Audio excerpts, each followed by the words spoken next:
मैं हूं Mohammad Naufal Safwan. आज हम ये जानेंगे कि हालिया तौर पर यूएई क्यों तेल पैदा करने वाले मुल्कों के ब्लॉक ओपेक और ओपेक प्लस को छोड़ गया है। क्या ये ईरान वॉर की वजह से है, जहां ईरान ने इसराइल से ज़्यादा हमला यूएई पर किए, जिससे न सिर्फ यूएई की इकनॉमी को नुकसान पहुंचा है, बल्कि वहां की हुकूमत की तमाम कोशिशों को नुकसान पहुंचा है कि बरसों से वो ये पूरी दुनिया को बता रहे थे कि यूएई एक सेफ हेवन है, जहां दुनिया अपनी इन्वेस्टमेंट कर सकती है, अपने कारोबार के हेड ऑफिस कायम कर सकती है, और उन्हीं इमेजेस पर यूएई की इकनॉमी खड़ी थी। मगर ईरान वॉर ने सब तबाह कर दिया है, बरसों का बनाया इमेज खराब हो चला है। दूसरी तरफ ये भी जानेंगे कि ओपेक छोड़ने की और क्या वजूहात हैं। ओपेक से यूनाइटेड अरब एमिरेट्स की अलहदगी को अगर सिर्फ तेल की प्रोडक्शन के कॉन्फ्लिक्ट तक समेट दिया जाए तो ये अधूरी तस्वीर होगी, क्योंकि असल में ये फैसला इकोनॉमिक व्यू, रीजनल पावर्स की पॉलिटिक्स और बदलते हुए वर्ल्ड अलायंसेस का रिजल्ट है। बज़ाहिर कॉन्फ्लिक्ट की जड़ ओपेक के प्रोडक्शन कोटास हैं। यूएई ने अपनी तेल निकालने की कैपेसिटी को बढ़ाने के लिए भारी इन्वेस्टमेंट की, मगर उसे अपनी मुकम्मल कैपेसिटी से तेल निकालने या बेचने की इजाज़त नहीं मिल रही थी।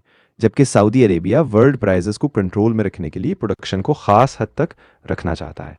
लेकिन इस इकोनॉमिक कॉन्फ्लिक्ट के पीछे गहरे जियोपॉलिटिकल कॉन्फ्लिक्ट भी मौजूद है। मिसाल के तौर पर यमन में दोनों मुल्क पहले एक ही ग्रुप को सपोर्ट करते थे, मगर वक्त के साथ रास्ते जुदा हो गए। सऊदी अरब ने इंटरनेशनली रिकग्नाइज्ड हुकूमत यानी अब्दुर्रब्बुह मंसूर हादी, बाद में प्रेसिडेंशियल लीडरशिप काउंसिल की सपोर्ट जारी रखी, जबकि यूएई ने साउथ के अलहदगी पसंद ग्रुप सदर्न ट्रांजिशनल काउंसिल की सपोर्ट की, जिसकी लीडरशिप आईदारुस अल जुबैदी करते हैं। इसी तरह ग्राउंड पर यूएई ने सिक्योरिटी बेल्ट फोर्सेस और जायंट्स ब्रिगेड्स जैसे दलों को भी सपोर्ट किया।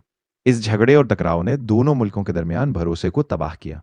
इसी तरह सूडान में भी सूरत हाल दिलचस्प रही, जहां सऊदी अरब आम तौर पर स्टेट के साथ जिसकी फौजी लीडरशिप खुसूसन अब्दुल फत्ताह अल बुरहान की तरफ झुकाव रखता है, जबकि यूएई शायद दूसरे फौजी ग्रोह रैपिड सपोर्ट फोर्सेस और उसके लीडर मोहम्मद हमदान दगालो के करीब है, जिससे दोनों मुल्कों के इंटरेस्ट खुलकर सामने आए हैं और दोनों के इंटरेस्ट टकराव की तरफ जाते नजर आते हैं।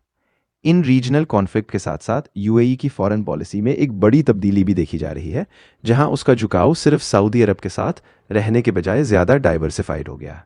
मसलन वो इंडिया, चाइना और रशिया के साथ माशी व स्ट्रेटेजिक ताल्लुकात को तेज़ी से बढ़ावा दे रहा है, जबकि वेस्टर्न वर्ल्ड के साथ भी बैलेंस ताल्लुकात बनाए रखे हुए हैं।